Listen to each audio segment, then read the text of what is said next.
الرجیم بسم اللہ الرحمن الرحیم ومن يرغب عن ملة إبراهيم إلا من سفه نفسه وَلَقَدِ اصْطَفَيْنَاهُ فِي الدُّنْيَا وَإِنَّهُ فِي الْآخِرَةِ لَمِنَ الصَّالِحِينَ صدق اللہ العظیم۔ كُلُّ مَوْلُودٍ يُولَدُ عَلَى الْفِطْرَةِ فَأَبَوَاهُ يُهَوِّدَانِهِ أَوْ يُنَصِّرَانِهِ أَوْ يُمَجِّسَانِهِ أَوْ كَمَا قَالَ عَلَيْهِ الصَّلَاةُ وَالسَّلَامُ۔ محترم بزرگوں اور دوستو، پیاری ماں و بہنوں، ہر عمل کی ایک نیت ہوتی ہے اور اس عمل کا فائدہ اس نیت کے مطابق ہی ہوتا ہے، اس کا ثواب بھی نیت کے مطابق ہوتا ہے۔ اس وقت ہم جو دور دراز سے چل کر آئے ہیں اور تقریباً 1-1.25 گھنٹے 1.5 گھنٹے ہم یہاں جم کر بیٹھیں گے، دھیان اور توجہ سے اللہ کے رسول کی بات سنیں گے، یہ بھی ایک عمل ہے، بلکہ یہ ایک بڑی عبادت ہے،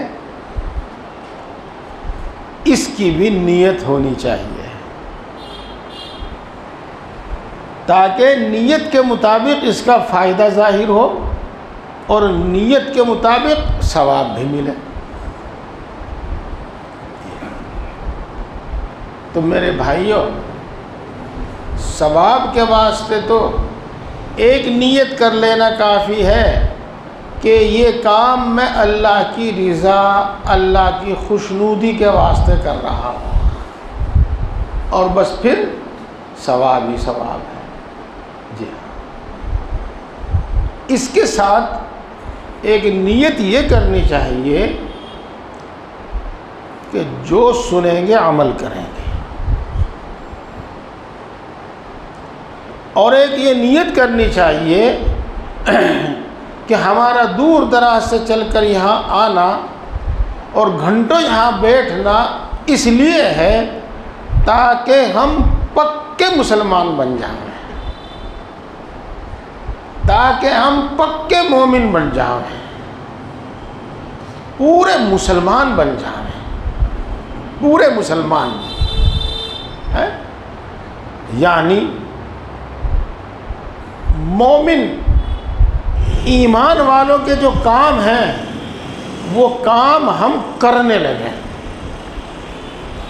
ان میں سے کوئی کام نہ چھوڑیں،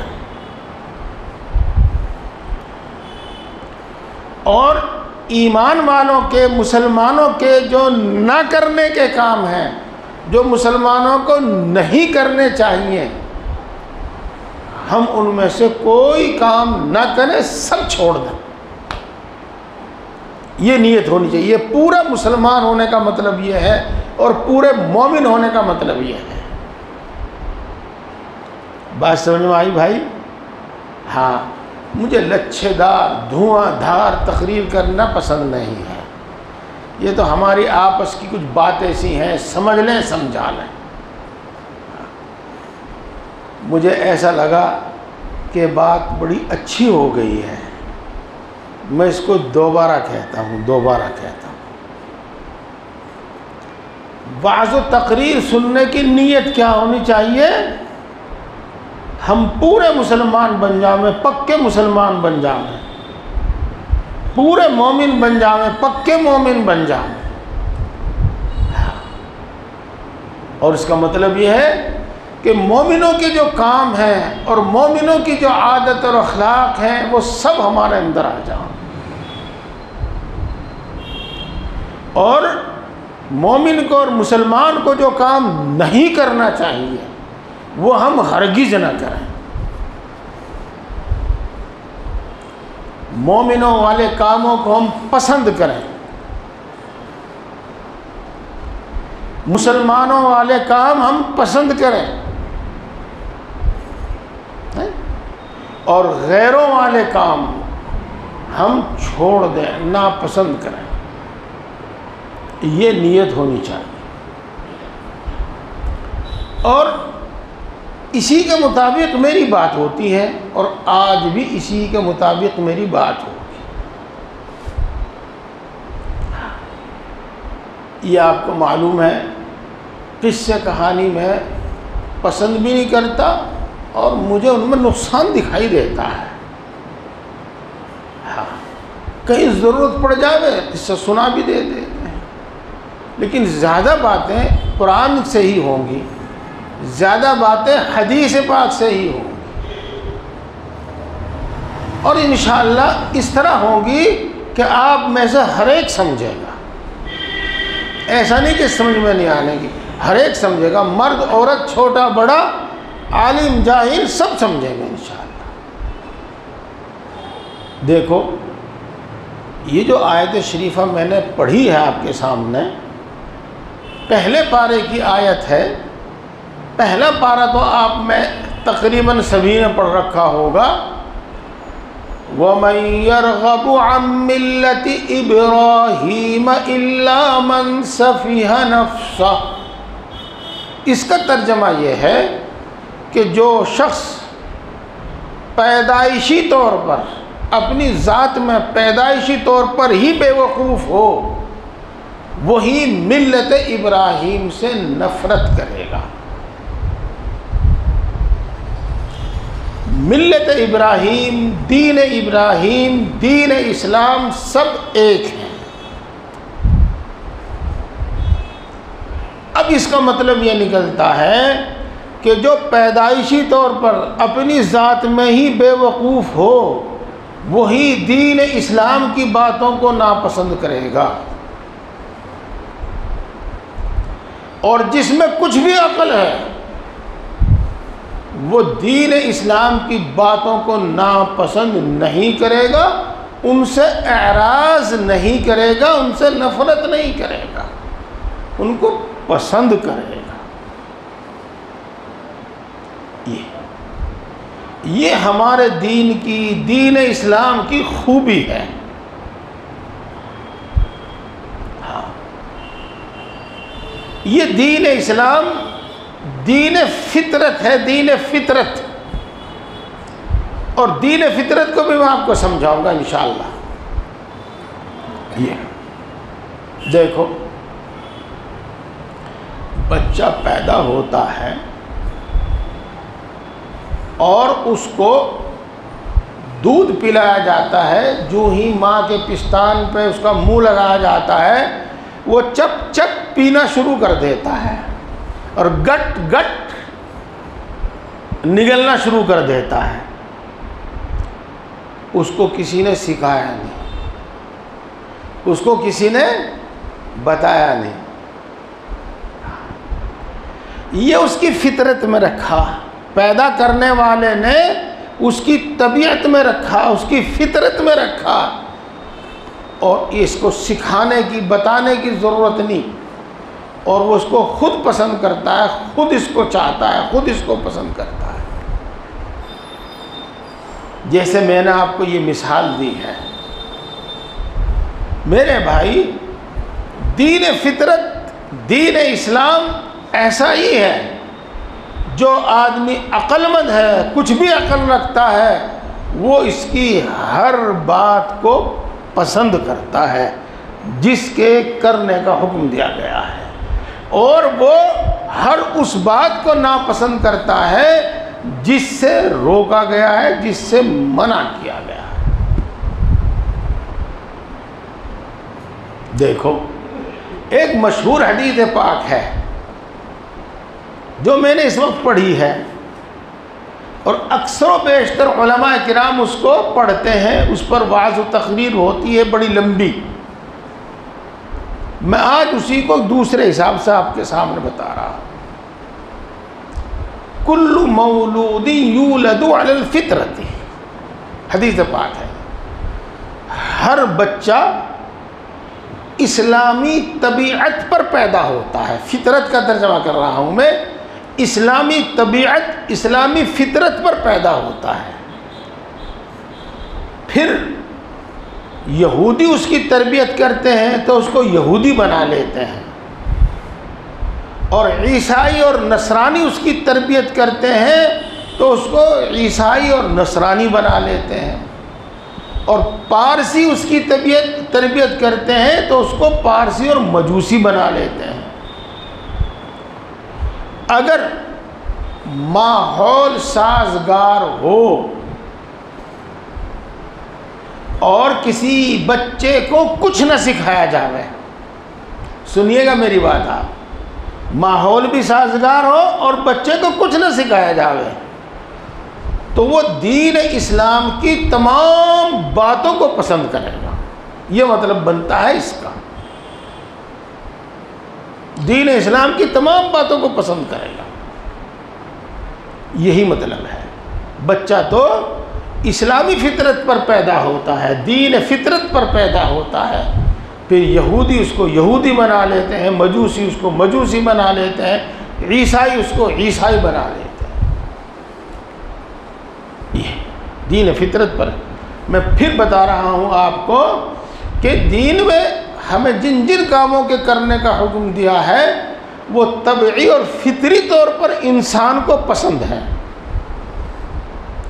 اور جن جن کاموں سے ہمیں منع کیا گیا ہے وہ طبعی اور فطری طور پر انسان کو ناپسند ہے۔ اگر وہ ان باتوں کو پسند کرتا ہے جن سے منع کیا گیا ہے تو کوئی خارجی اثر اس کے اندر آ گیا ہے، ماحول کا اثر آ گیا ہے، تربیت کا اثر آ گیا ہے۔ یہ اس کی مثال علماء کرام یہ دیا کرتے ہیں، جیسا کہ نیم کے پتے کڑوے ہیں، آپ جس کو بھی کھلاؤ گے وہ کڑوے ہی بتاوے گا، لیکن اگر کسی کو سانپ کاٹ لے اور سانپ کا زہر اس کو چڑھ جاوے اور اس کو نیم کے پتے کھلائے جاوے تو وہ کڑوے نہیں بتائے گا ان کو، وہ ان کو میٹھے بتاوے گا۔ بس اسی کو سمجھ لو آپ جی۔ اگر آدمی کے تربیت غلط نہ ہو اور ماحول غلط نہ ہو تو جس طرح سے ہر آدمی کو نیم کے پتے کڑوے لگتے ہیں، اس طریقے سے ہر عقل مند آدمی کو دین کی بات، اسلام کی بات، اسلام کے احکام پسند آئیں گے۔ جی ہاں، بتاؤں گا میں ناپسند کیوں ہے، وہ بھی بتاؤں گا۔ ہاں دیکھو، ایک لفظ بار بار آپ سنیں گے، فطرت، فطرت، اس کا مطلب یہی ہے، دین اسلام دین فطرت ہے۔ اردو کی کتابوں میں بھی بہت لکھا جاتا ہے، اس کا مطلب یہی ہے۔ اللہ تبارک و تعالیٰ قرآن پاک میں ارشاد فرماتے ہیں، فطرت اللہ التی فطر الناس علیہا، یہ اللہ کی فطرت ہے جس پر اللہ نے انسانوں کو پیدا کیا ہے۔ یہ دین اسلام ہے جس پر اللہ تبارک و تعالیٰ نے سارے انسانوں کو پیدا کیا ہے۔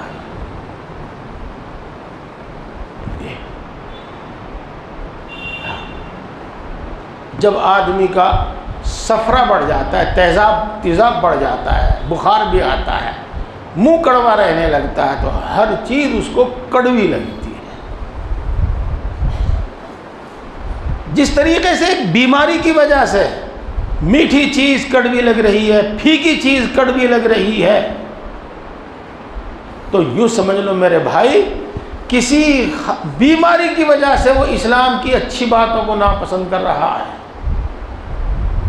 کسی بیماری کی وجہ سے جو بات باہر سے اس کے اندر ٹھوس دی گئی ہے، چلی گئی ہے، اس کی وجہ سے وہ ان کاموں کو پسند کر رہا ہے جس سے دین جن سے دین نے منع کیا. جی ہاں، یہ تو کوئی زہر چڑھا ہے اس لیے کڑوے کو میٹھا بتا رہا ہے. یہ جسم کے اندر کوئی بیماری پیدا ہوئی ہے اس لیے وہ میٹھے کو کڑوا بتا رہا ہے، ورنہ میٹھی چیز تو میٹھی لگے گی، کڑوی چیز اس کو کڑوی لگے گی. دین کی ہر بات اچھی ہے، اگر کوئی خارجی اثر نہ ہو تو ہر انسان کو وہ بات اچھی لگے گی. دین نے جن کاموں سے منع کیا ہے وہ تو ہر بات بری ہے. اگر کوئی خارجی اثر، غلط تربیت وغیرہ نہ ہوئی ہو تو وہ بات اس کو بری ہی لگے گی، اچھی نہیں لگے.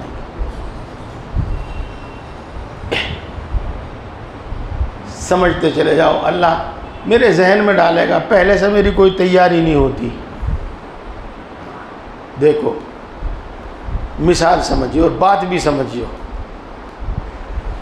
مشہور حدیث پاک ہے کہ 10 چیز فطرت میں سے ہیں. میں فطرت ہی کا ترجمہ کرتا رہوں گا، فطرت آپ سمجھ بھی گئے. 10 چیز فطرت میں سے ہیں. اس کا مطلب یہ بھی بیان کیا جاتا ہے کہ تمام انبیاء کی سنت ہے، وہ مطلب ہے، لیکن مطلب وہی ہے فطری. کیا کیا؟ داڑھی بڑھانا، مونچھیں کٹوانا، ناخن کٹوانا، بغل کے بال کٹوانا یا پھاڑنا، دونوں آتا ہے حدیث پاک میں. ناف کے نیچے کے بال کاٹنا، ختنہ کروانا، مسواک کرنا. مسواک کرنا شاید یہ 10 ہو گئی ہوں، ایک آدھی رہ گئی ہو تو کوئی بات نہیں. دیکھو میں وہ مثال آپ کے سامنے پیش کرتا ہوں جو ہر آدمی کو آسانی سے سمجھ میں آ جائے. یہ بغل کے نیچے جب یہ یوں ملا رہتا ہے تو پسینہ زیادہ آتا ہے، اور جب پسینہ زیادہ آتا ہے تو میل بھی جمع ہو جاتا ہے. یہاں کو کچھ تو میل جمع ہو گیا اور کچھ بال یہاں جمع ہو گئے. تو اب بتاؤ یہ تکلیف ہی دیں گے کہ نہیں؟ تو اب ہر انسان یہ چاہے گا کہ میں یہاں کا میل کچیل صاف کروں، اور بال جب تک صاف نہیں ہوں گے اس وقت تک میل کچیل صحیح طریقے سے صاف نہیں ہوگا. تو انسانی طبیعت، انسانی فطرت کا تقاضا ہے کہ وہ بغل کے نیچے کے بال صاف کریں. یہ ہے وہ دین فطرت. یہی حال آپ سمجھ لیجئے گا ناخنوں کا. ہر آدمی اپنی آنکھوں سے دیکھتا ہے کہ جب ناخن بڑھ جاتے ہیں کبھی ان میں کھانا گھس گیا، کبھی شوربہ گھس گیا، کھجایا تو میل گھس گیا، اور جو بھی کام کیا بہت ساری مٹی گھس گئی، کیا کیا کیا کیا. ہم یہ بات اپنی آنکھوں سے دیکھتے ہیں. جب ہم دیکھتے ہیں کہ ہمارے ناخنوں میں گندگی گھسی، اور ہم یہ بھی دیکھتے ہیں کہ گندگی اس لیے گھسی کہ ناخن بڑھ رہے ہیں، تو دیکھو ہر آدمی یہ کہے گا کہ بھئی یہاں صفائی کے واسطے ناخن کاٹ دو. اور ناخن کاٹے بغیر صحیح معنی میں یہاں کی صفائی نہیں ہو سکتی اور صفائی نہیں رہ سکتی. تو یہ طبعی اور فطری بات ہے، طبعی اور فطری بات ہے، اور تمام انبیاء کی سنت ہے. بالکل اسی طرح سے سمجھ لو نزلہ ہو جاوے پھر تو آدمی تنگ آ جاوے، اوپر چڑھاتا چڑھاتا تھک لے. جی نہ بھی ہو جب بھی کچھ نہ کچھ ناک میں سے نکلے. اب بڑھاپے میں تو پتہ ہی نہیں چلتا، اپنا آپ ہی چلو جا، وہ سارا مال مسالہ یہاں اکٹھا ہو جا، اکٹھا ہوتا رہے. یہ ہر آدمی جانتا ہے کہ جب مونچھیں بڑی بڑی رہیں گی تو صحیح معنی میں صفائی ہوگی نہیں، صحیح معنی میں صفائی ہوگی نہیں. اسی واسطے رسول اللہ صلی اللہ علیہ وسلم نے ارشاد فرمایا کہ مونچھیں کاٹو، اور اتنی کاٹو کہ نیچے کی کھال نظر آنے لگے. یہ میں نے اچھا اسی طریقے سے سمجھ لو، آپ کی سمجھ میں تو آنے کی نہیں بات، مجھے لگے ایسا غیروں کی سمجھ میں آئے گی بہت بڑھیا بات. جب کھال جوں کی توں رہے تو وہاں پیشاب بھی جمع رہے گا، منی بھی جمع رہے گی، وہاں میل کچیل بھی جمع رہے گا، اور صفائی کرنا آسان نہیں ہے. وہ کھال کٹوا دی جاتی ہے جس کو ختنہ کہتے ہیں، پھر کوئی مسئلہ نہیں رہتا، وہاں سے صفائی خود بخود ہی ہوگی. یہ میرے پیارے بھائیوں، جس طریقے سے یہ چیزیں فطری ہیں، طبعی ہیں، ہر آدمی اس کو سمجھتا ہے کہ ہاں ختنہ ہونی چاہیے، بغل کے نیچے کے بال کٹنے چاہیے، ناف کے نیچے کے بال کٹنے چاہیے، ناخن کٹنے چاہیے، مونچھیں کٹنی چاہیے، داڑھی بڑھنی چاہیے، داڑھی بڑھنی چاہیے. میرے نوجوان بھائی، چلو کوئی بات نہیں، کچھ باتیں ہنسی خوشی میں بھی تو ہو جایا کریں. ہاں، میں آپ کو ایک آپ میں سے نوجوان بچہ کھڑا ہو جس کے چہرے پہ داڑھی ہے، اور ایک وہ نوجوان بچہ کھڑا ہو جو آج ہی کھرسوا کے آیا ہے، اور پھر طبیعت سے پوچھو اپنی کہ کس کا چہرہ اچھا لگ رہا ہے.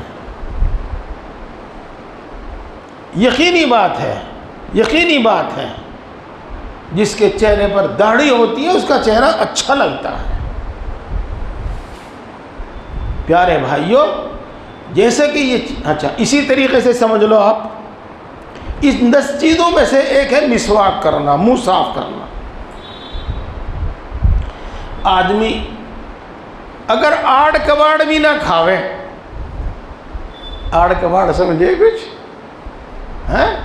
کہیں پان کا تمباکو کھا رہا ہے، کہیں کیا کہیں وہ کبیر کھا رہا، اور کیا کھا رہا، ان سے تو منہ میں بدبو ہو ہی جاتی ہے.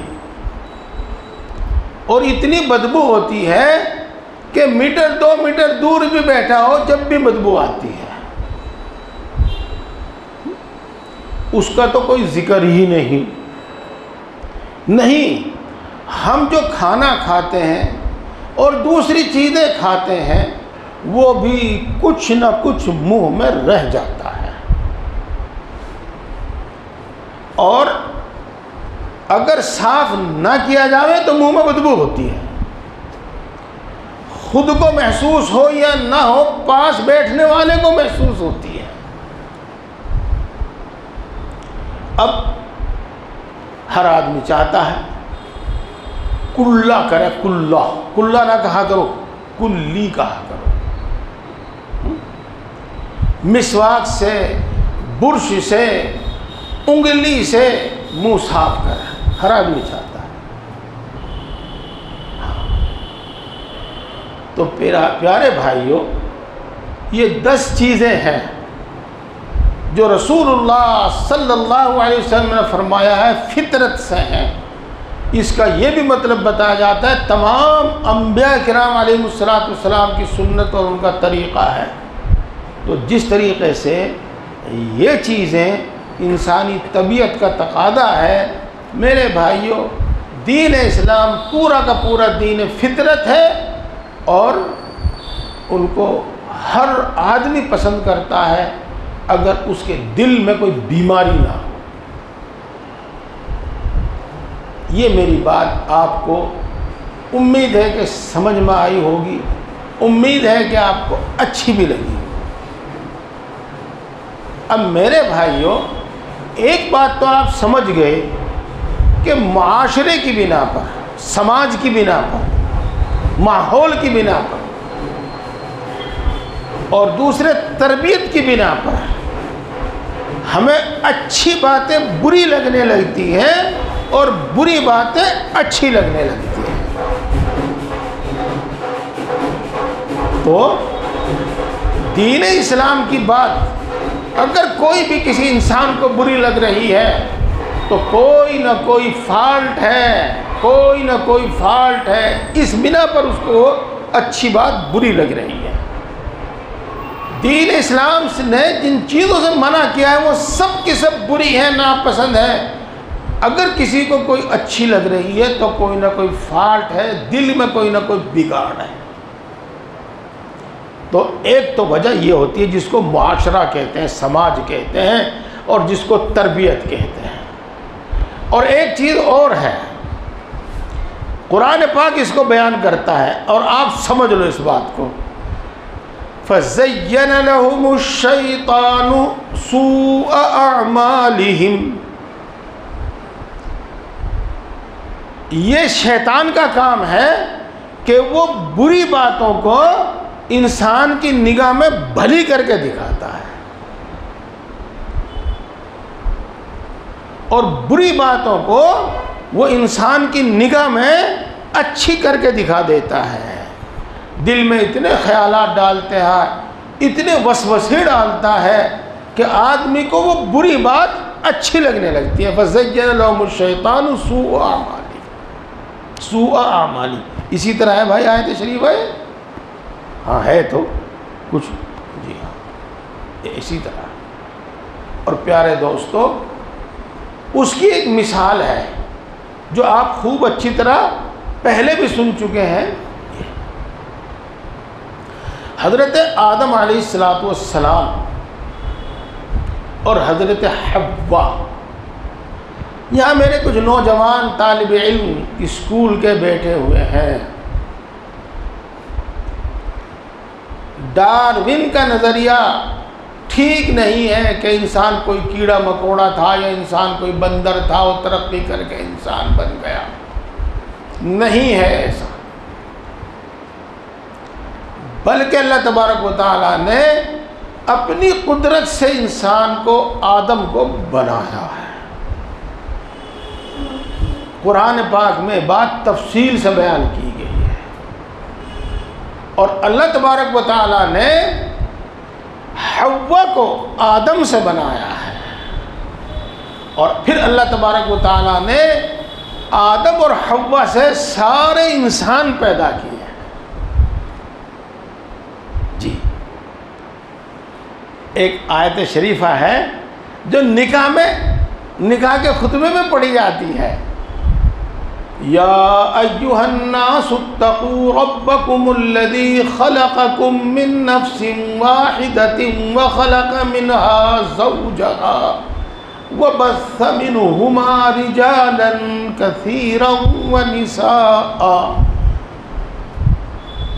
تو کوئی انسان کوئی بندر نہیں تھا، نہیں، انسان کو اللہ تبارک و تعالیٰ نے اپنے دست مبارک سے پیدا کیا ہے، اور جتنی مخلوق پیدا کی ہے اللہ تبارک و تعالیٰ نے، ان میں سب سے زیادہ خوبصورت اور سب سے زیادہ اچھی مخلوق اس نے اس انسان کو بنایا ہے۔ وہ تینی یاد ہے، لقد خلقنا الانسان فی احسن تقویم، اس کا مطلب یہی ہے۔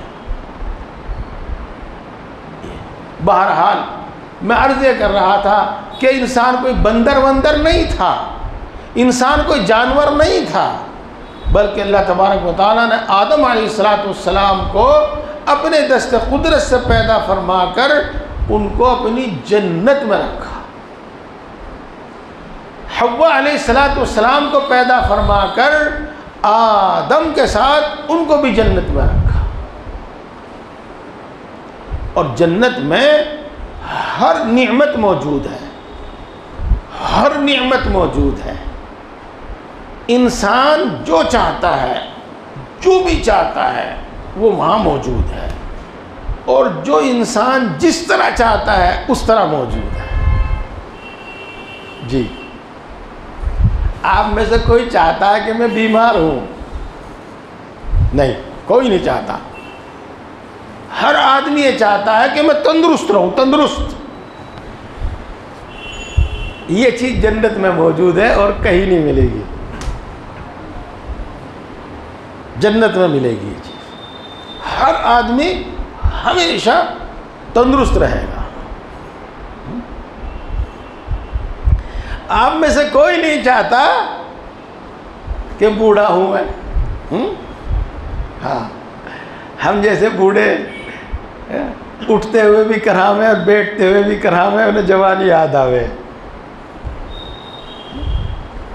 ہر آدمی تندرست، طاقتور، جوان رہنا چاہتا ہے۔ یہ چیزیں کہیں نہیں ملے گی آپ کو، یہ چیز جنت میں ملے گی آپ کو، کہ ہمیشہ جوان رہیں گے، کبھی بوڑھے نہیں ہوں گے، کبھی بوڑھے نہیں ہوں گے۔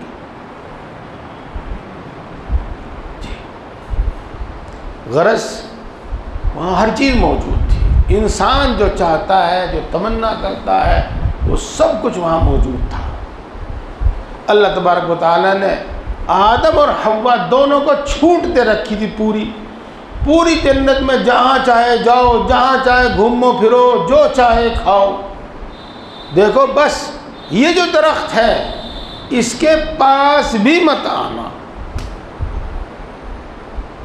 یہ ایک پابندی تھی، اور کوئی پابندی نہیں تھی وہاں سے۔ تو جب آدمی ایسے عیش میں ہے، ایسے آرام میں ہے، تو اس کے اندر ایک بات فطری طور پر آئی، ایسا نہ ہو ہمیں اللہ اس جنت سے نکال دے اور یہ نعمتیں ہم سے چھن جائیں۔ یہ دل میں خیال آیا، کس کے؟ آدم کے اور حوا کے۔ یہ شیطان، عزازیل، شیطان، ابلیس، یہ بھی جنت میں رہتا تھا، جنت سے اس کو نکال دیا گیا تھا، لیکن آسمانوں میں آتا جاتا تھا۔ کسی نہ کسی طرح آدم سے، حوا سے اس کی بات چیت بھی ہو جایا کرتی تھی۔ اس نے آدم اور حوا کے دل کی یہ بات بھانپ لی۔ تو اسی ایک برے خیال، اسی ایک برے وسوسے سے، جو میں نے الفاظ بولے ہیں، خاص طور سے میں نے بولے ہیں، ان کو دھیان رکھیے، ان کے بارے میں کچھ بتاؤں گا آپ کو۔ یہ بات بھانپ لی، اور اسی ایک وسوسے سے، اسی ایک خیال سے شیطان نے آدم علیہ السلام اور حوا علیہ السلام سے وہ غلطی کرائی، مشہور غلطی،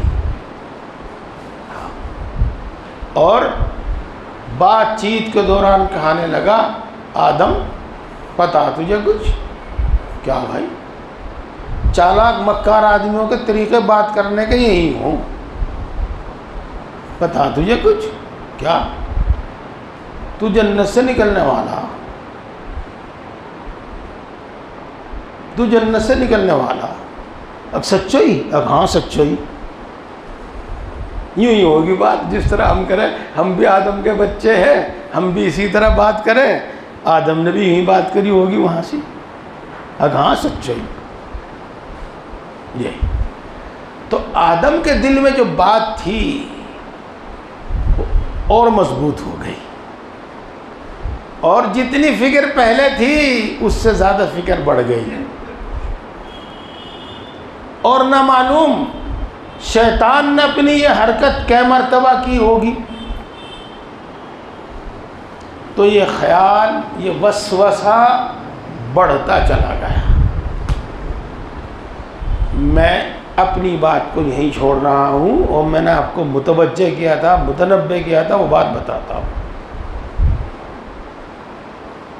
ہمیں پتہ نہیں چلتا، ہمارے دل میں ایک برا خیال آتا ہے، چاہے وہ گناہ کا خیال ہو، چاہے وہ دین کی کسی بات میں شک و شبہ ہو، بلکہ اللہ کی ذات میں شک و شبہ ہو۔ جی پیارے بھائیوں، ہم بھی انسان ہیں، ہمیں بھی بہت کچھ پیش آتا رہتا ہے۔ اس کے علاوہ اللہ رب العزت نے اپنے فضل سے، محض اپنے فضل سے بچپن سے اب تک دین کے کام میں رکھا، اور بہت سے لوگ اپنا حال بیان کرتے ہیں، کوئی مسئلہ پوچھتا ہے، کوئی کچھ پوچھتا ہے، کوئی کچھ پوچھتا ہے۔ انسان کے دل میں ایک برا خیال آتا ہے، اور وہ تنہا ایک برا خیال اس کو کفر اور شرک تک پہنچاتا ہے۔ جی ارے یار، میں اتنے دنوں سے دعا مانگ رہا ہوں، قبول تو ہی نہیں۔ اللہ میاں ہے بھی کہ نہیں، سنے بھی کہ نہیں ہماری ہو؟ اگر سنتا وہ، بلکہ اگر ہوتا وہ تو سنتا بھی،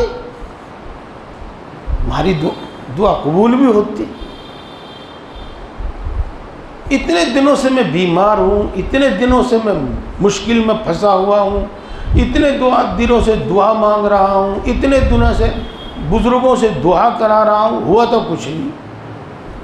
اللہ کسی کی سنے بھی کہ نہیں سنتا، اور اللہ ہے بھی کہ نہیں۔ اوہو، لا حول ولا قوت الا باللہ العظیم، استغفر اللہ استغفر اللہ، یہیں سے بات شروع ہو جاتی ہے۔ میں آپ کو من گھڑت بات نہیں کہہ رہا، جو دوسروں نے اپنا حال بیان کیا میں وہ بتا رہا ہوں آپ۔ ارے یار، دعا مانگتے ہوئے تو بہت دن ہو گئے، کسی دیوی دیوتا پر کچھ چڑھا کے بھی دیکھو، وہاں سے بھی بات بنے کہ نہیں بنتی۔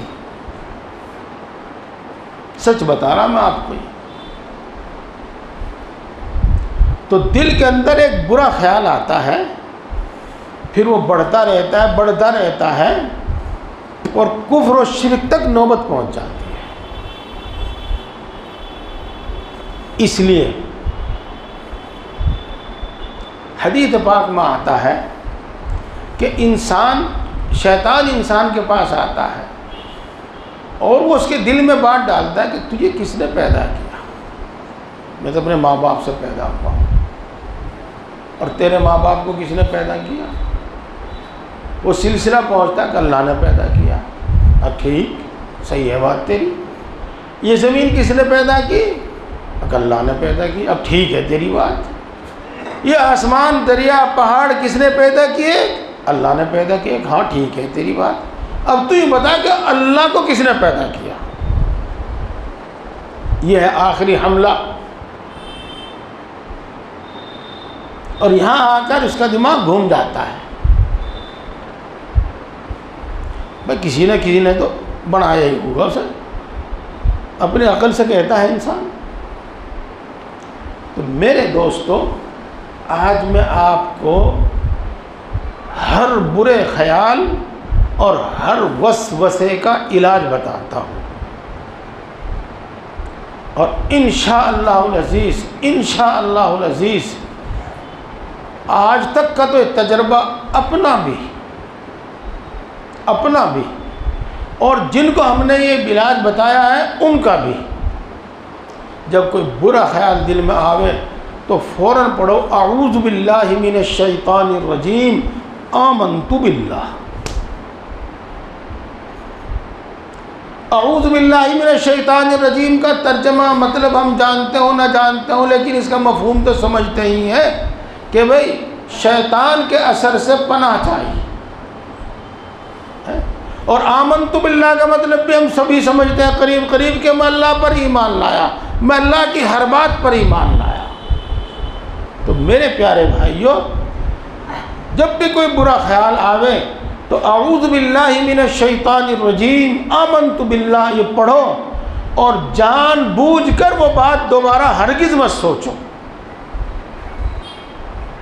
پہلے تو وہ بات خود بخود دل میں آتی ہے، پہلے تو وہ بات خود بخود ذہن میں آتی ہے، اور پھر آدمی وہ اوڑا پکڑ کے، اس کو بنیاد بنا کے، وہ اوڑا پکڑ کے پھر آگے بڑھتا ہی رہتا ہے، بڑھتا ہی رہتا ہے، بڑھتا ہی رہتا ہے، اور وہ چیز وہ جان بوجھ کر سوچتا ہے، بعد میں پھر وہ جان بوجھ کر سوچتا ہے۔ تو جان بوجھ کر آگے بالکل بس سوچو، بری چیز، برا خیال برا ہے، برا خیال برا ہے۔ اور اعوذ باللہ من الشیطان الرجیم آمنت باللہ جب آپ کہیں گے، انشاءاللہ العزیز شیطان وہاں سے فرار، آپ کے پاس سے بھاگ جائے گا، شیطان بھاگ جائے گا۔ تو میرے بھائیوں، برے خیالات اور برے وسوسوں سے بچو، یہ کفر و شرک تک پہنچا دیتا ہے۔ اور جس طریقے سے شیطان ہمارے دلوں میں بات ڈالتا ہے، اسی طریقے سے بہت سے غلط انسان ہمارے دل میں غلط باتیں ڈالتے ہیں۔ میں پھر ایک بار اسکول طلباء کے، اسکول کالج کے طلباء کی طرف مخاطب ہوں گا۔ ہاں، ان کے استاد ہر طرح کے استاد ہوتے ہیں، ہر فرقے کے، ہر دین کے، ہر مذہب کے ہوتے ہیں، اور یہ ایک فطری سی بات ہے کہ استاد کی دل کے اندر عظمت ہوتی ہے، استاد کی دل کے اندر عزت ہوتی ہے، اور جس آدمی کو آدمی عزت دیتا ہے اور جس آدمی کو پڑھا لکھا سمجھدار مانتا ہے، جب وہ کوئی بات کہتا ہے تو دل میں بیٹھ جاتی ہے، دل میں اتر جاتی ہے۔ تو میرے بھائیوں، وہاں پر آپ دین کے خلاف جو بات سنا کریں، اپنے دل میں کہا کرو سب غلط، بلکہ زبان سے بھی کہہ دیا کرو سب غلط۔ یہ اس کا ایک علاج ہے، یہ اس کا علاج ہے۔ اور وہ جو وسوسے کی بات میں نے بتائی نا آپ کو، ایک تو بتایا اعوذ باللہ من الشیطان الرجیم آمنت باللہ، اور ایک میں آپ کو اپنی بالکل دیہاتی بات بتاؤں، اپنے دل میں کہو، بلکہ اپنی زبان سے بھی کہو گے ہرگز نہیں، ہرگز نہیں، چاہے کوئی آپ کے پاس موجود ہے نہیں موجود ہے، ہرگز نہیں۔ وہ سلسلہ وہیں ختم ہو جائے گا۔ سن لو یہ بات ہے۔ ہاں، میرے بزرگ برا نہ مانے، ہاں، جوانوں کی تو کیا بات، بڈھے نہیں مانتے۔ جب کسی خوبصورت جوان لڑکی کو دیکھتے ہیں تو دل میں آرزو ہونے لگتی ہے۔ ہاں، دل کی حفاظت کرو، دل کی حفاظت کرو۔ اس کا ایک طریقہ یہی ہے جو میں نے آپ کو بتایا، کیا دل میں بھی کہو بلکہ زبان سے بھی کہو ہرگز نہیں، ہرگز نہیں۔ جی ہاں، ہرگز نہیں، یعنی نہ میں اس کو دیکھوں گا، نہ میں اس سے بات کروں گا، نہ میں اس سے دل ملنے کی تمنا کروں گا، ہرگز نہیں۔ تو جو دل میں خیالات آنے کا سلسلہ ہے انشاءاللہ وہ بند ہو جائے گا، بند ہو جائے گا، وہ بند ہو جائے گا۔ جی ہاں، بہرحال میں نے آپ کو ایک بات بتائی تھی، میں نے کیا بتائی تھی؟ قرآن پاک کی بات ہے، فوسوس لہم الشیطان۔ جی ہاں، تو میرے بھائیوں، آدم علیہ السلام اور حوا علیہ السلام کے دل میں بھی یہ بات مضبوط ہوتی چلی گئی، اور اتنی مضبوط ہو گئی کہ وہ یہ سوچنے لگے کہ کوئی ایسا علاج ہونا چاہیے، کوئی ایسا حل ہونا چاہیے کہ ہم جنت میں سے نہ نکلیں، اللہ میں ہمیں جنت میں سے نہ نکال لیں۔ یہ جب آدم اور حوا اس بات کے واسطے پکے ہو گئے تو شیطان نے کیا کہا؟ قال هل ادلکم علی شجرۃ الخلد وملک لا یبلی،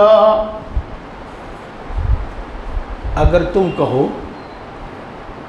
تو میں تمہیں ایک ایسا درخت بتا دوں، اگر تم اس درخت میں سے کچھ کھا لو گے۔ حدیث پاک میں، قرآن پاک میں یوں نہیں آتا کہ وہ کون سا درخت تھا اور اس کا پھل کھایا تھا، پتے کھائے تھے، پھول کھایا تھا، کیا ہے۔ اگرچہ مشہور ہے وہ کہ وہ گیہوں کا درخت تھا، لیکن کہ اگر تم کہو تو میں تمہیں ایک ایسا درخت بتا دوں کہ اگر تم اس میں سے کچھ کھا لو گے تو اس کی تاثیر یہ ہے کہ تم جنت میں ہمیشہ ہمیشہ رہو گے۔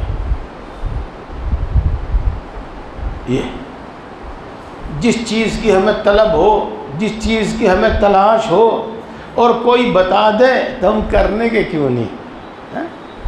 ایک آدمی ہے شوگر سے پریشان ہے، ٹی بی سے پریشان ہے، گیس سے پریشان ہے، اول تو وہ اپنا آپ ہی پوچھتا پھرو جا، لیکن اگر کوئی اسے کوئی دوا بتاوے تو وہ فوراً خرید دے، فوراً کھاوے۔ ہاں تو کہنے لگے بات ٹھیک ہے، بات ٹھیک ہے بھائی بات۔ تو جس درخت سے اللہ اس کے رسول نے منع کیا تھا، اللہ کے رسول نے نہیں، جس درخت کے کھانے سے اللہ نے منع کیا تھا، آدم اور حوا نے وہ دونوں بات وہ کھا لی، وہ درخت کھا لیا۔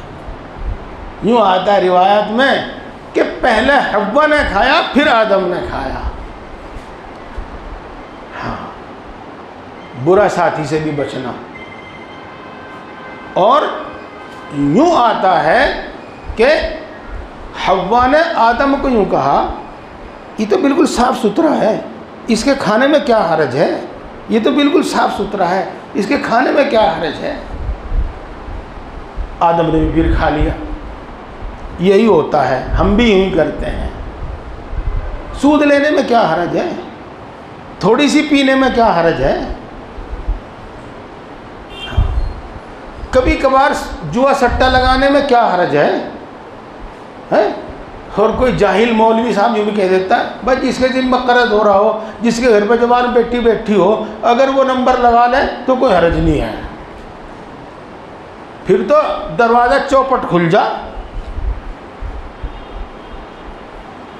جی ہاں، تو میرے بھائی یہی غلطی کر میں کیا حرج ہے، میں کیا برائی ہے اس میں۔ تو باہر انہوں نے وہ کھا لیا۔ کیا اثر ہوا اس کا؟ اس کا اثر یہ ہوا کہ آیت شریفہ ہی ہے، اس وقت جو یاد نہیں آتی بعض مرتبہ۔ ہاں، ترجمہ اس کا یہ ہے کہ اس پھل کے یا اس چیز کے کھاتے ہی آدم علیہ السلام اور حوا علیہ السلام سے فوراً جنت کا لباس چھین لیا گیا۔ فَاتَّفِقَا يَخْصِفَانِ عَلَيْهِمَا مِنْ وَرَقِ الْجَنَّةِ، جب فوراً ننگے ہو گئے، جنت کا جو لباس تھا وہ اتار لیا گیا۔ اب اگلی بات اور بتاؤں جو میں آپ کو شروع بیان سے بتا رہا ہوں۔ شرم و حیا یہ انسان کی فطری چیز ہے، فطری چیز ہے، اور ننگا ہونا اس کو ناپسند ہے، خواہ یہ میاں بیوی دونوں تنہائی میں کیوں نہ ہوں۔ جب بھی بالکل ننگا ہونا فطری طور پر ناپسند ہے۔ اسی لیے جنت میں آدم اور حوا کا جب لباس اتارا گیا تو وہ دوڑے کسی طریقے سے اپنا ستر چھپانے کے واسطے، تو جنت کے جس درخت کے بھی بڑے بڑے پتے انہیں دکھائی دیے وہ پتے توڑ کے اپنا جسم ستر چھپانے لگے۔ یہ اللہ تبارک و تعالیٰ نے ارشاد فرمایا، اے آدم اور اے حوا تم جنت میں اسی وقت تک رہ سکتے جب تک تم یہ پھل نہ کھاتے، اب جب تم نے پھل کھا لیا اب تم جنت میں نہیں رہ سکو گے، اب جنت کی نعمتوں سے تم مزہ نہیں لے سکو گے، اور یہ بات طے ہو چکی، اب تم کو جنت سے نکلنا پڑے گا۔ میرے پیارے بھائیوں، وہ جو ہے نا فَزَيَّنَ لَهُمُ الشَّيْطَانُ سُوءَ أَعْمَالِهِمْ، وہ یہی ہے، وہ یہی ہے۔ اور میں اس کی مثال بھی دیتا ہوں، ارے بھائی سود لینے میں کیا حرج ہے؟ دیکھو فلاں آدمی نے اتنا لون لے کے اتنی شاندار دکان، کیا کہ اس کو شو روم بنایا وغیرہ وغیرہ، ایسی باتیں وہ انسان کے سامنے رکھنا لگتا ہے، اور ایک آدھ تو وہ رکھے، دسیوں پھر آدمی خود ڈھونڈ لے۔ تو میرے بھائیوں، میں ایک ہی بات آپ کو سمجھا رہا تھا کہ اسلام کے تمام احکام وہ فطری طور پر انسان کو پسند ہے، انسان کے فائدے میں ہے، مصلحت میں ہے۔ اگر وہ ان کو ناپسند کرتا ہے تو کسی نہ کسی خارجی اثر کی وجہ سے ناپسند کرتا ہے۔ بات چونکہ لمبی ہو گئی ہے، اور میں اپنی بات امید یہ ہے کہ سمجھانے میں کامیاب بھی رہا ہوگا۔ اذان کس وقت ہوگی؟ اچھا، اور وقت بھی ہو گیا ہے۔ اب میں آپ سے ایک بات عرض کر کے، تھوڑی سی ایک بات عرض کر کے چلتا ہوں۔ میرے پیارے بھائیوں، ایک ارادہ مضبوط کرو، مضبوط پکا ارادہ، اور میرے اس واعظ اور اس تقریر کی روشنی میں یہ بات آپ کے دل میں خود بخود آنی چاہیے کہ انشاءاللہ العزیز، انشاءاللہ العزیز، اللہ نے جن جن کاموں کا ہمیں حکم دیا ہے ہم ان کی پابندی کریں گے اور اسی کے مطابق زندگی گزاریں گے انشاءاللہ۔ پابندی کے ساتھ 5 وقت نماز پڑھیں گے انشاءاللہ۔ جو بھی قرآن پاک پڑھے ہوئے ہیں، مرد عورت چھوٹے بڑے، وہ روزانہ اپنے گھروں میں یا اپنی مسجد میں قرآن پاک کی تلاوت ضرور کریں گے، بلکہ ضرور بھی ضرور کریں گے انشاءاللہ العزیز، انشاءاللہ العزیز۔ اللہ کے رسول نے ہمیں جن اچھی عادتوں کا حکم دیا ہے ہم ہر عادت اپنے اندر پیدا کریں گے۔ اللہ نے ہمیں حکم دیا ہے کہ بڑوں کا اکرام کرو، بڑوں کا احترام کرو، چھوٹوں کے ساتھ شفقت کا برتاؤ کرو۔ ہم انشاءاللہ العزیز ہر بڑے کا احترام کریں گے، ہر بڑے کا اکرام کریں گے، اور اکرام میں یہ داخل ہے کہ جب اپنے بڑے کو دیکھیں گے تو پہلے سلام کرنے کی کوشش کریں گے۔ احترام اور اکرام میں بات داخل ہے کہ اب بڑوں کی آواز سے اونچی آواز کر کے نہیں بولیں گے۔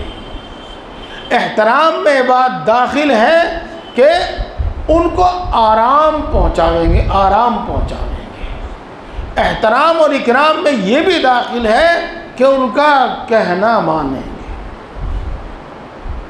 میرے دوستو، حدیث پاک میں آیا ہے من لم یرحم صغیرنا ولم یوقر کبیرنا فلیس منا۔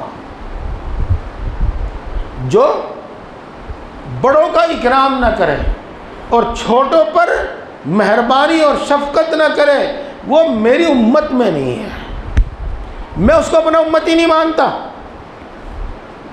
دیکھو کتنی بڑی دھمکی ہے، کتنی بڑی دھمکی ہے۔ جی ہاں، تو بڑوں کے ساتھ اکرام اور احترام کا معاملہ، چھوٹوں کے ساتھ شفقت کا معاملہ۔ اسی طریقے سے ایک چیز، اول تو ہر چیز ہمارے لیے،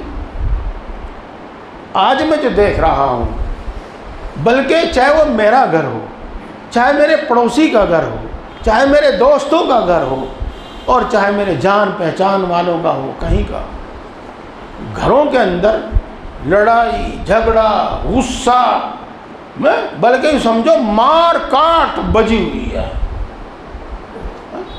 تو پیارے دوستو، یہ طے کرو کہ غصہ نہیں کریں گے، برداشت سے کام لیں گے، برداشت سے کام لیں گے۔ پیارے بھائیوں، پیاری بہنوں، یہ طے کرو کہ نرمی سے بات کریں گے، نرمی سے بات کریں گے، نرمی سے بات کریں گے۔ بڑوں کے ساتھ تو کریں گے نرمی کے ساتھ، چھوٹوں کے ساتھ بھی نرمی سے بات کریں گے،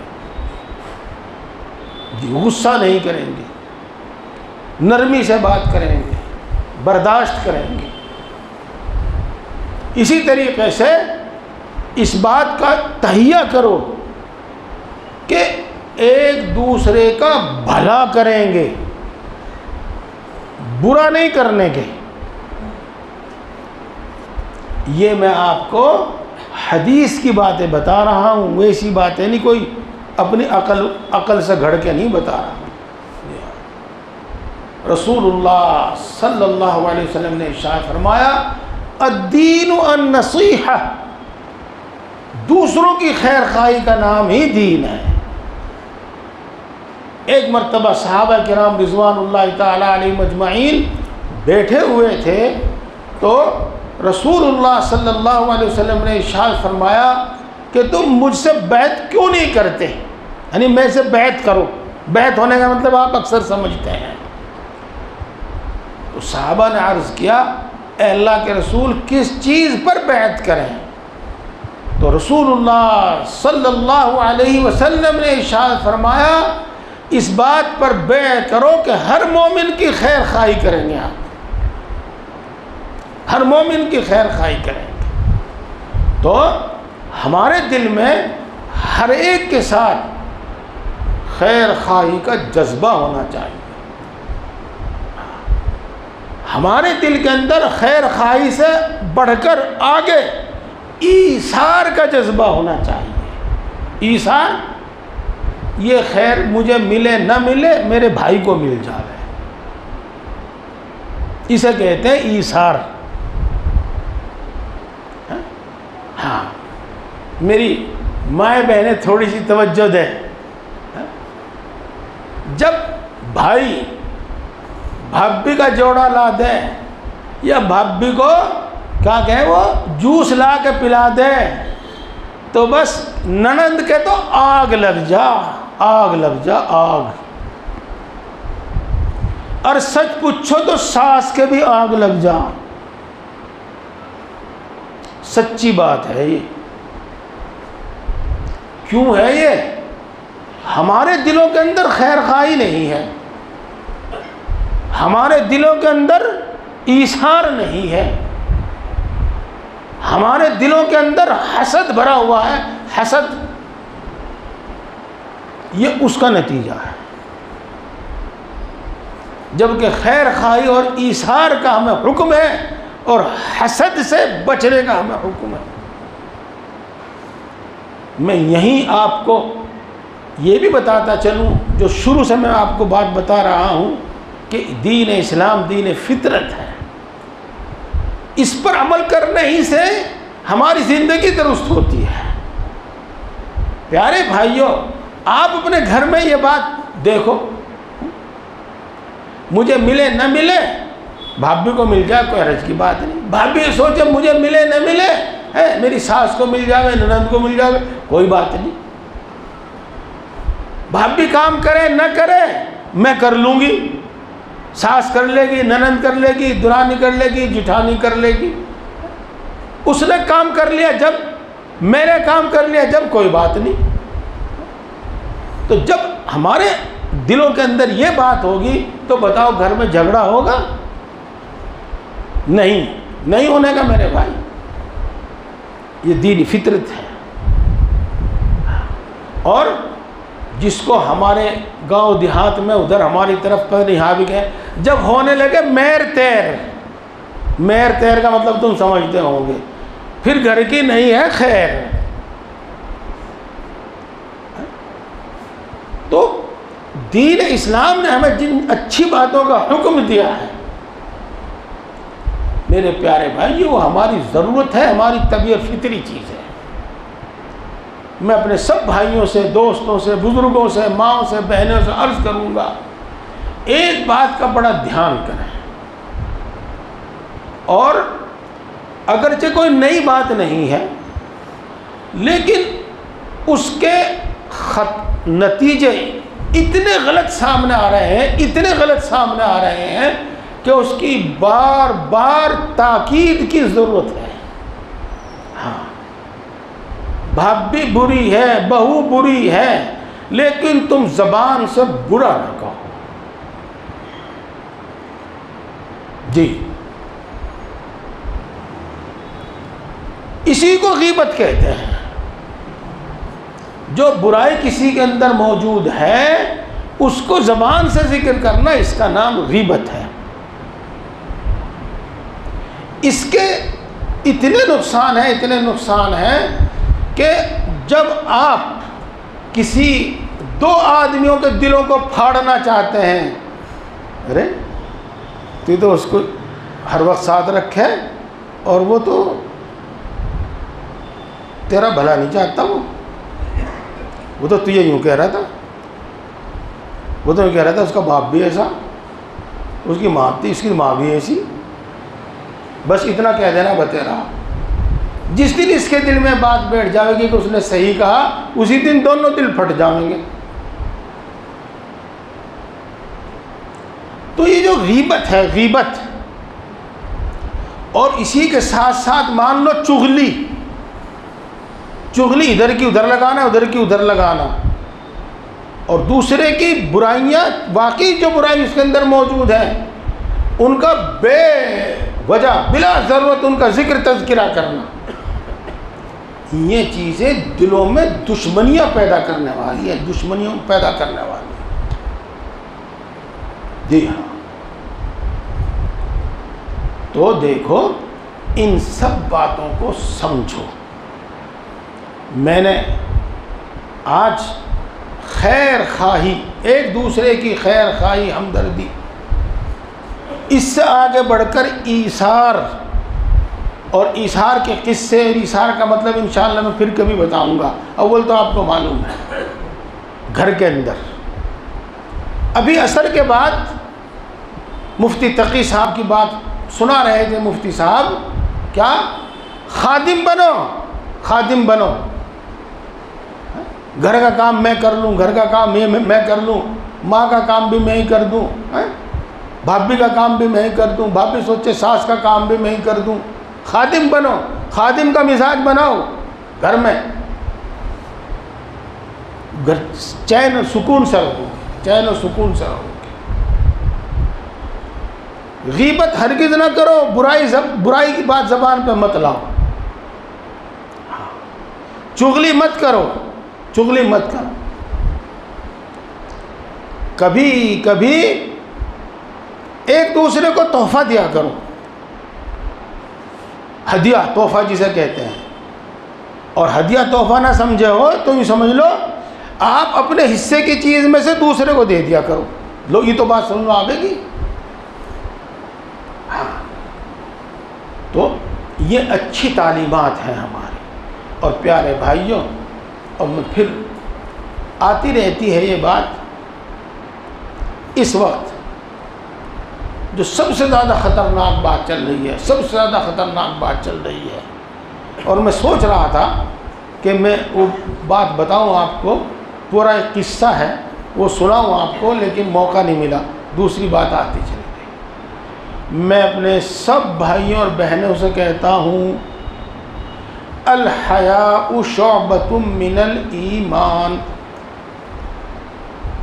حیا، شرم و حیا یہ ایمان کا حصہ ہے۔ جس کے اندر شرم و حیا نہیں اس کے اندر ایمان نہیں، یا تو ایمان آدھا ادھورا ہے، اور یا اس شرم و بے شرمی اور بے حیائی کی وجہ سے یہ بھی نکل جائے گا۔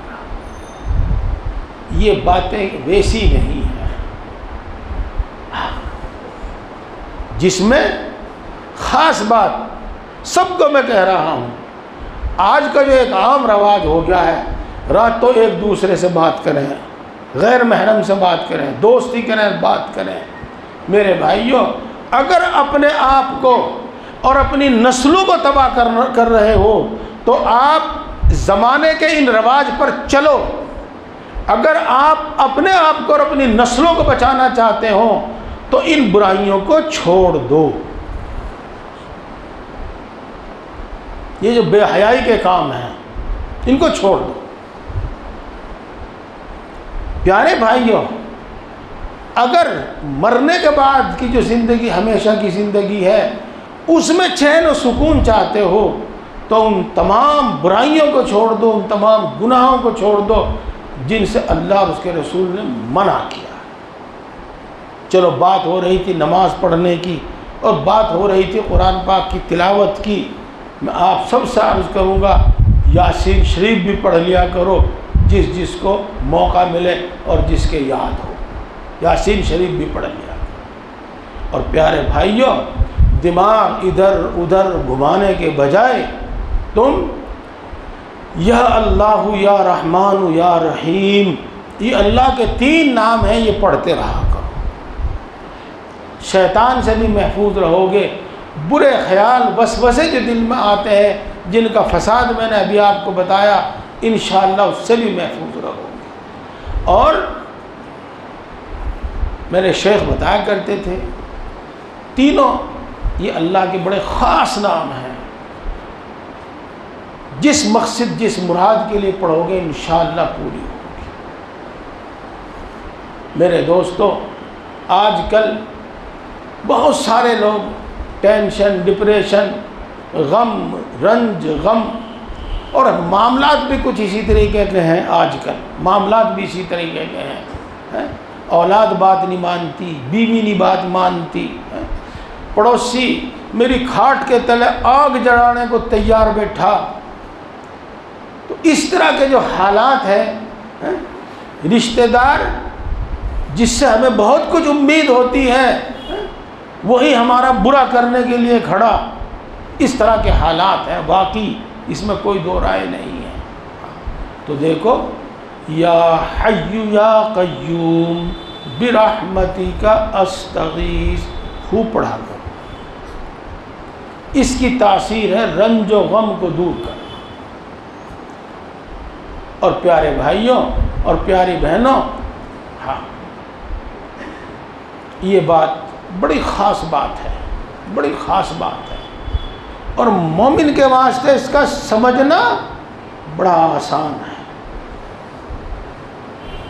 زمین ہو، آسمان ہو، دنیا ہو، آخرت ہو، سب جگہ اللہ کی حکومت ہے، اور سب کچھ اسی کے قبضے میں ہے، سب کچھ اسی کے اختیار میں ہے۔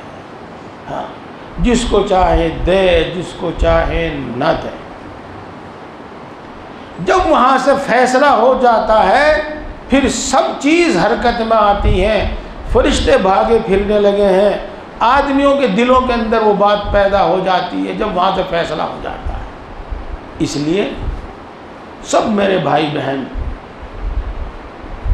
24 گھنٹے میں کسی ایک وقت، رات دن میں کسی ایک وقت 2 رکعت نماز حاجت پڑھ کر اللہ سے اپنی سب دعائیں مانگ لیا کرو، اللہ سے سب حاجتیں مانگ لیا کرو۔ بس بات ختم کر دیتا ہوں، اپنی ساری بات کا حاصل بتاتا ہوں۔ دین اسلام دین فطرت ہے، جن جن کاموں کا اللہ نے ہمیں حکم دیا ہے ہمیں وہ دل سے پسند ہونے چاہیے، اس کے مطابق ہمارا عمل ہونا چاہیے۔ جن جن کاموں سے اللہ کے رسول نے منع کیا ہے وہ ہمیں ناپسند ہونی چاہیے اور ان سے ہمیں بچنا چاہیے۔ بات میں سے بات نکلتی چلی جاتی ہے، لیکن موقع کچھ ایسا ہوتا ہے کہ اس کا سمجھنا سمجھانا آسان ہوتا ہے۔ میرے پیارے بھائیوں، اللہ سے زیادہ علم والا کوئی نہیں، اللہ کے رسول صلی اللہ علیہ وسلم سے زیادہ علم والا کوئی انسان نہیں۔ مرنے جینے کے جو طریقے وہ بتائے گئے ہیں، بتا کر گئے ہیں، اسی میں سہولت ہے، اسی میں آسانی ہے۔ تو موت میں ہم نے جو اپنی طرف سے غیروں کو دیکھ کر رسمیں ایجاد کر رکھی ہیں، ان کو چھوڑ دو، ان کو چھوڑ دو۔ جی ہاں، اس میں سے ایک خاص بات وہ ہے جو رونا دھونا ہے، چیخنا چلانا ہے، یہ نہیں ہونا چاہیے۔ یہ تو پتہ نہیں یہاں بھی ہے کہ نہیں، اول تو سبھی جگہ دیکھا ہے، جب جنازہ اٹھا کر چلتے ہیں تو چاہے پہلے سے گھر میں خاموش بیٹھی ہوئی ہوں، لیکن اس ٹائم بتکلف جان بوجھ کر زور زور سے رونا چیخنا، بلکہ جھوٹ موٹ کا رونا چیخنا چلانا شروع کرتے ہیں۔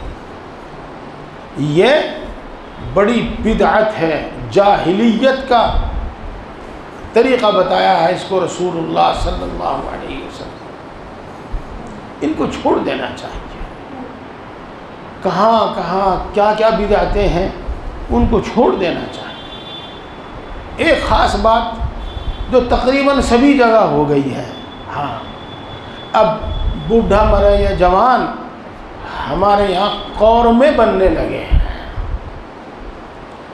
بوڑھا مرے یا جوان ہمارے یہاں بریانی بننے لگی ہے، اور آجا بھائی کھانا کھا لے، آجا بھائی کھانا کھا لے۔ دیکھو یہ موقع دعوت کا نہیں ہے، یہ موقع دعوت کا نہیں ہے، بلکہ اس وقت تو صرف یہ سنت ہے کہ جس گھر میں موت ہوئی ہے عام طور سے وہ چولہا نہیں چڑھاتے ہیں۔ ان سے جو بہت نزدیک ہوتے ہیں، مثال پر تایا چچا ماموں وغیرہ، ان کے ہاں بھی غم ہوتا ہے، ان کے ہاں بھی عام طور سے چولہا نہیں چڑھتا۔ کوئی پڑوسی، کوئی دور کا نزدیک کا رشتہ دار ان کے لیے کھانے کا انتظام کرے، صرف وہی لوگ کھاویں، پڑوسی نہ کھاویں، گاؤں کے پڑوسی دوسرے نہ کھاویں، برادری غیر برادری کے دوسرے پڑوسی نہ کھاویں، صرف وہ کھاویں جن کے گھر میں چولہا نہیں چلتا۔ باہر سے آنے والے مہمان نہ کھاویں، گاڑیوں میں بیٹھ کے آویں، گھنٹہ بھر رکتے نہیں، اپنے گھر جا کے کھاؤ۔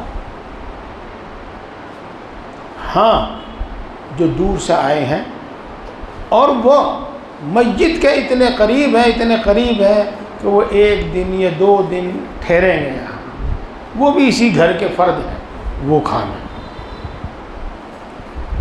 تو یہ جو قبر پر اعلان کرتے ہیں بھائی کھانا کھا کے جائیے، تو سب بھائی سب مہمان کھانا کھا کے جائیے، یہ چھوڑ دو، غلط ہے یہ بات، یہ غلط بات ہے۔ امید ہے کہ آپ میری پوری بات سمجھ گئے ہوں گے اور انشاءاللہ اسی کے مطابق عمل کریں گے۔ اسی طریقے سے میرے پیارے بھائیوں، ایک چیز وبا کی طرح ہمارے گھروں میں گھس گئی ہے، کیا میری مائیں بہنیں بھی دھیان دے رہی ہوں گی، کیا ہے وہ برتھ ڈے منانا۔ ہاں، دوسروں کو دیکھتے ہیں پھر اپنے گھر میں بھی بناتے ہیں۔ میری سمجھ میں آج تک یہ نہیں آئی کہ سال بھر کے بعد وہ پیدائش کا دن کیوں منایا جاتا ہے، میری سمجھ میں نہیں بات آئی۔ آپ یوں کہو کہ نیا سال شروع ہو رہا ہے، کیا نیا؟ جب سے چاند سورج بنا ہے ہر سال وہ دن آتا ہے، نیا کیا ہو گیا اس میں؟ جی، میری عمر 65 سال کی ہے، تو یہ دن تو میری زندگی میں 65 مرتبہ آ گیا، اس میں نیا کیا ہے؟ اور رہی بات نئے ہونے کی، جب سورج نکلا صبح کو تو ایک نیا وقت شروع ہوا، مناؤ۔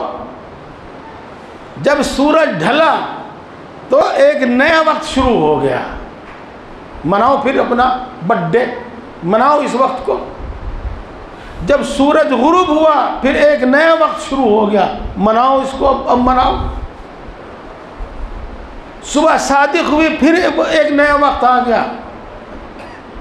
تو میرے بھائیوں تو نیا وقت آتا ہے, ہر دن نیا وقت آتا ہے, دن میں کئی مرتبہ نیا وقت آتا ہے. اس واسطے پیارے بھائیوں یہ چیزیں بالکل ایک دم واہیات ہیں, واہیات ہیں. اور اس میں خاص بات جو ہے کہ یہ غیروں کا طریقہ ہے, اور گناہ ہوتا ہے, لیکن وہ گناہ بہت زیادہ خطرناک ہو جاتا ہے انسان کے دین و تقوی کے واسطے, دین و ایمان کے واسطے, جو دوسروں کا طریقہ ہوتا ہے. اسی طرح پیارے بھائی اور بہنوں, کیا بنا ہے کیا کیا اس کو, شادی, جس دن شادی ہوئی تھی اسے بھی منانا ہے. ہاں ہر سال منانا ہے اسے بھی. کیا رکھا ہے اس میں بتاؤ, کیا ملے بتاؤ, کچھ ملتا ہو تو بتاؤ. یہ وہ سب رسم و رواج ہیں جو ہم نے گھڑ لیے ہیں, ہمیں چھوڑ دینے چاہیے. جو ہم چاہتے ہیں وہ تو اللہ نے ہم سے پہلے طے کر دیا ہے. صبح صادق ہوتی ہے, ہمیں کہا پڑھو 2 رکعت نماز فجر, نیا وقت شروع ہوا, مانگو اللہ سے. پھر سورج ڈھلتا ہے, پھر کہا پڑھو 4 رکعت, ایک نیا وقت شروع ہوا ہے, جھکو اللہ کے سامنے, مانگو اللہ سے. تو ہم تو ہر وقت ملتے ہیں, ہر وقت ملتے ہیں. جی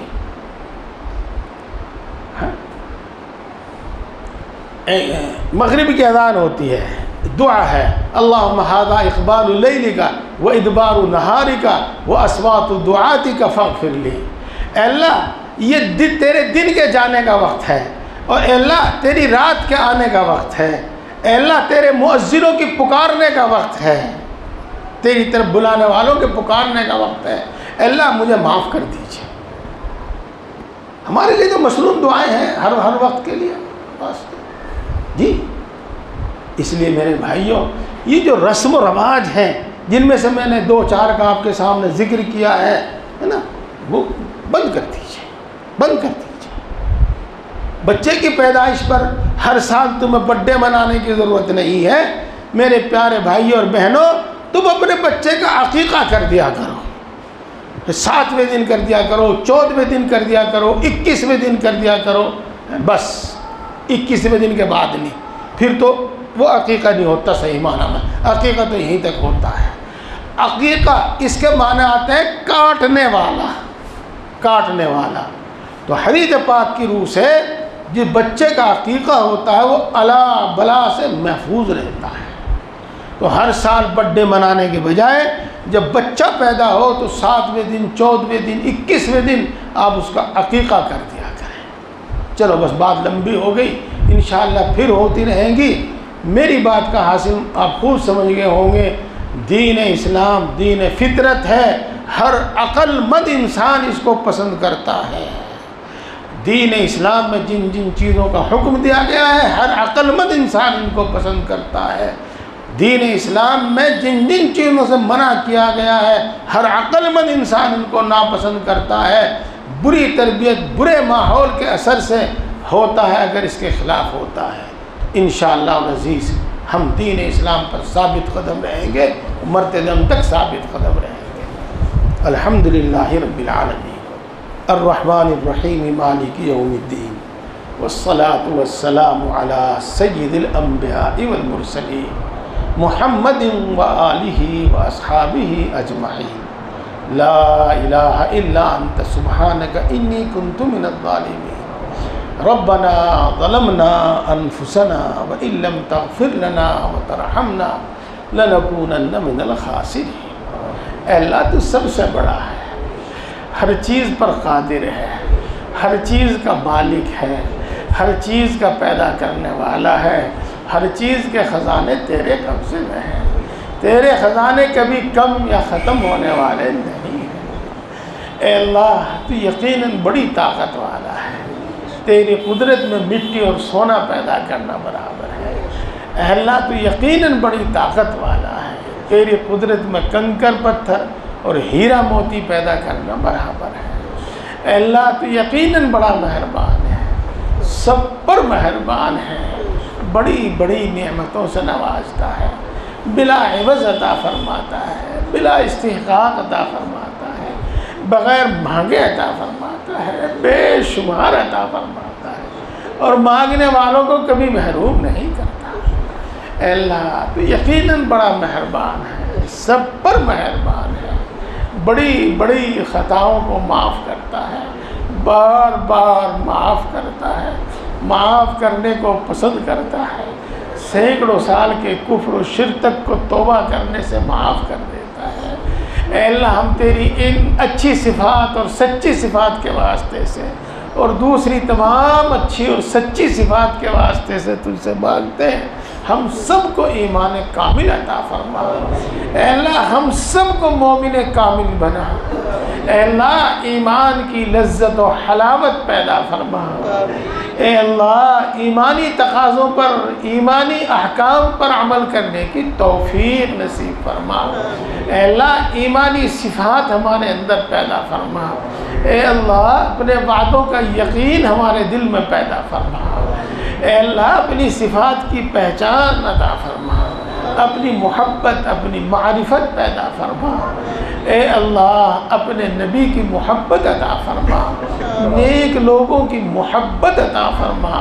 اے اللہ ان اعمال کی رغبت پیدا فرما جو اعمال تیرے قریب کر دیں۔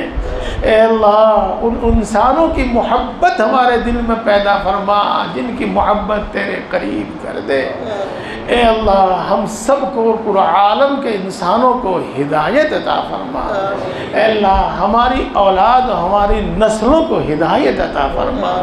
اے اللہ نفع دینے والا علم عطا فرما۔ اے اللہ اپنے علم پر عمل کی توفیق نصیب فرما۔ اے اللہ ہم نے جو سنا ہے اس پر عمل کرنے کی توفیق نصیب فرما۔ اے اللہ دین کی صحیح سمجھ عطا فرما۔ اے اللہ ذکر کرنے والی زبان عطا فرما۔ اے اللہ شکر کرنے والا دل عطا فرما۔ اے اللہ اپنی طاعت و عبادت میں مشقت برداشت کرنے والا جسم عطا فرما۔ اے اللہ ہم سب کو اپنا فرم بردار بندہ بنا، ہم سب کو متقی اور پرہیزگار بندہ بنا۔ آج تک جتنے گناہ ہوئے ہیں تمام گناہوں کو معاف فرما، پکی سچی توبہ نصیب فرما، پکی سچی توبہ نصیب فرما، توبہ پر استقامت نصیب فرما، تمام گناہوں سے نفرت پیدا فرما، تمام گناہوں سے حفاظت فرما، نفس و شیطان کے شر سے ہماری حفاظت فرما۔ اے اللہ تیری توفیق کے بغیر کچھ بھی نہیں ہوتا، تیری نصرت کے بغیر کچھ بھی نہیں ہوتا۔ اے اللہ اپنی طاعت و عبادت میں ہماری مدد فرما، اپنی طاعت و عبادت کو ہمارے لیے آسان فرما۔ اے اللہ تیری شان بڑی اونچی ہے، تیرا درجہ بڑا بلند ہے، بہت بلند ہے۔ اے اللہ ہم تیری شان عبادت نہیں کر پاتے، اے اللہ ہماری ناقص عبادتوں کو قبول فرما۔ اے اللہ ہماری ناقص عبادتوں کو قبول فرما۔ اے اللہ ساری مخلوق تیری محتاج ہے، تو کسی کا محتاج نہیں ہے۔ ہم تیری ہی عبادت کرتے ہیں اور تجھی سے مانگتے ہیں، تیرے سوا کسی سے کوئی امید نہیں رکھتے۔ اے اللہ زمین و آسمان کے خزانے تیرے ہی قبضے میں ہیں، اپنے فضل سے ہم سب کی تمام ضرورتیں پوری فرما۔ اے اللہ تمام ضرورتیں پوری فرما۔ اے اللہ کسی کا محتاج نہ بنا، اے اللہ کسی کا محتاج نہ بنا۔ اے اللہ بیماری اور بڑھاپے میں جب ہمارے ہاتھ پاؤں بھی ہمارا ساتھ نہ دے اس وقت بھی کسی کا محتاج نہ بنا۔ اے ساری مخلوق کو روزی پہنچانے والے اس وقت ہمیں روزی زیادہ عطا فرما، اس وقت ہمیں روزی زیادہ عطا فرما۔ اے اللہ ہم سب کو اور ہمارے گھر کے تمام افراد کو، امت مسلمہ کے ہر فرد کو صحت و قوت عطا فرما۔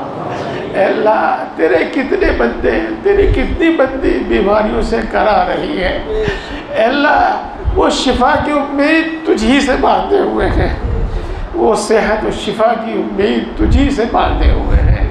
اے اللہ سب کو شفا کاملہ عاجلہ عطا فرما، سب کو شفا کاملہ عاجلہ عطا فرما۔ خصوصاً جو دعا کے لیے کہتے ہیں اے اللہ ان کی کو شفا کاملہ عاجلہ عطا فرما۔ اے اللہ خصوصاً خطرناک قسم کی بیماریوں سے حفاظت فرما، خصوصاً خطرناک قسم کی بیماریوں سے شفا نصیب فرما۔ اے اللہ تو خوب جانتا ہے کہ قرض نگاہ جھکا دیتا ہے، قرض کمر توڑ دیتا ہے۔ اے اللہ اپنے فضل و کرم سے قرض کی ادائیگی کی صورتیں پیدا فرما، غیب سے انتظام فرما۔ تیرے خزانے لامحدود ہے اور تو بغیر مانگے عطا کرنے والا ہے۔ اے اللہ قرضوں سے سبکدوش فرما، اے اللہ خوشحالی عطا فرما، تنگ دستی سے حفاظت فرما۔ اے اللہ خوشحالی عطا فرما، تنگ دستی سے حفاظت فرما۔ اے اللہ تو دلوں کی بات کو خوب جانتا ہے، تجھ پر کچھ بھی چھپا ہوا نہیں ہے۔ اے اللہ تجھ پر کچھ بھی چھپا ہوا نہیں ہے۔ اے اللہ تو ہم سب کی جائز مرادیں پوری فرما، جائز تمنائیں پوری فرما، جائز مقاصد میں کامیابی عطا فرما۔ اے اللہ ہر مشکل کو آسان فرما، اے اللہ ہر پریشانی کو دور فرما۔ اے بگڑی کے بنانے والے ہر بگڑا ہوا کام بنا دے، اے قادر مطلق ہر اٹکا ہوا کام بنا دے۔ اے اللہ اس مجمع میں کتنے بہن، کتنے بھائی اے اللہ اپنی اپنی مرادیں دل میں لیے بیٹھے ہیں، اے اللہ ان کے حل سے اے اللہ وہ عاجز اور قاصر ہے اور صرف تجھ سے امید لگائے ہوئے ہیں۔ اے اللہ ان کی ہر مشکل کو آسان فرما دے، ہر پریشانی کو دور فرما دے، ہر بگڑا ہوا کام بنا دے، اے قادر مطلق ہر اٹکا ہوا کام بنا دے۔ اے اللہ جن کو رشتوں کی تلاش ہے ان کو نیک اور نبھا والے رشتے عطا فرما دے۔ اے اللہ اے دلوں کے مالک تجھی سے فریاد ہے، تجھی سے درخواست ہے، اے اللہ تجھی سے فریاد ہے، تجھی سے درخواست ہے، نیک اور نبھا والے اچھے رشتے بھیج دیجئے۔ اے اللہ جن کو اولاد کی تمنا ہے ان کو نیک اور صالح اولاد عطا فرما دیجئے۔ اے اللہ جن کو کاروبار کی تلاش ہے ان کو بابرکت حلال کاروبار عطا فرما دیجئے، اور جن کو کاروبار عطا کیا ہے اللہ اس میں برکت فرما دیجئے، اس میں ترقی عطا فرما دیجئے۔ اے اللہ جن کو اولاد کی تمنا ہے ان کو نیک و صالح اولاد عطا فرما۔ اے اللہ جن کو اولاد عطا کی ہے ان کی اولاد کو نیک بنا، آنکھوں کی ٹھنڈک بنا، دل کی راحت بنا۔ اے اللہ ملک و ملت کا خادم بنا۔ اے اللہ ان کو بہترین قابلیتیں، بہترین صلاحیتیں عطا فرما۔ اے اللہ ان کو بہترین قابلیتیں، بہترین صلاحیتیں عطا فرما۔ اللہ اچھی سمجھ عطا فرما، فہم سلیم عطا فرما۔ اے اللہ فہم سلیم عطا فرما۔ اے اللہ ان کو آوارہ اور ناکارہ ہونے سے بچا لے۔ اے اللہ ہمارے گھروں میں چین، سکون اور سکینہ نازل فرما، اپنی رحمتیں، اپنی برکتیں نازل فرما، نرم کلامی عطا فرما، نرم مزاجی عطا فرما، بردباری عطا فرما، ہمارے آپسی جھگڑے ختم فرما، خصوصاً ماں باپ اور اولاد کے آپسی جھگڑے ختم فرما، خصوصاً میاں بیوی کے آپسی جھگڑے ختم فرما۔ اے اللہ ایثار کے ساتھ، ہمدردی کے ساتھ، خیر خواہی کے ساتھ، ہر ایک کا حق ادا کرنے کے ساتھ ہمیں جینے کی توفیق دے دے۔ اے اللہ ہمیں ایسی اچھی سمجھ دے دے۔ اے اللہ بڑوں کی عزت خدمت کرنے کی توفیق دے دے، خصوصاً ماں باپ کی عزت و خدمت کرنے کی توفیق عطا فرما۔ اے اللہ مال جان ایمان عزت آبرو کی حفاظت فرما۔ اے اللہ مال جان ایمان عزت آبرو کی حفاظت فرما۔ کسی ظالم کو ہم پر مسلط نہ فرما، کسی بے رحم کو ہم پر مسلط نہ فرما۔ اے اللہ جو ناجائز مقدمات میں پھنسے ہوئے ہیں ان کو باعزت بری فرما۔ اے اللہ اس زندگی میں آسانیاں پیدا فرما۔ اے اللہ موت کے وقت آسانیاں پیدا فرما، اے اللہ قبر میں آسانیاں پیدا فرما، اے اللہ حشر میں آسانیاں پیدا فرما، اے اللہ پل صراط پر آسانیاں پیدا فرما، اے اللہ بغیر حساب کے جنت الفردوس عطا فرما، بغیر حساب کے جنت الفردوس عطا فرما، جہنم سے حفاظت فرما، اے اللہ جہنم سے حفاظت فرما، اے اللہ امت مسلمہ کے سمجھداری عطا فرما، اے اللہ سمجھداری عطا فرما، اے اللہ عزت قوت اور غلبہ نصیب فرما، اتفاق اور اتحاد پیدا فرما، اے اللہ ہر وہ خیر تجھ سے مانگتے جو تیرے نبی نے مانگی ہے ہم کو عطا فرما، ہر اس شر سے پناہ چاہتے ہیں جس سے تیرے نبی نے پناہ چاہی ہے، اے اللہ اس سے ہماری حفاظت فرما، اے اللہ جو مانگا ہے وہ بھی عطا فرما اور جو مانگنے سے رہے گا وہ بھی عطا فرما، اے اللہ اپنے فضل و کرم سے اور اپنے نبی پاک حضرت محمد مصطفیٰ صلی اللہ علیہ وسلم کے صدقہ اور طفیل سے ہماری تمام دعاؤں کو قبول فرما، ہمارے حق میں بھی قبول فرما اور جو دعا کے لیے کہتے ہیں ان کے حق میں بھی قبول فرما، آمین آمین۔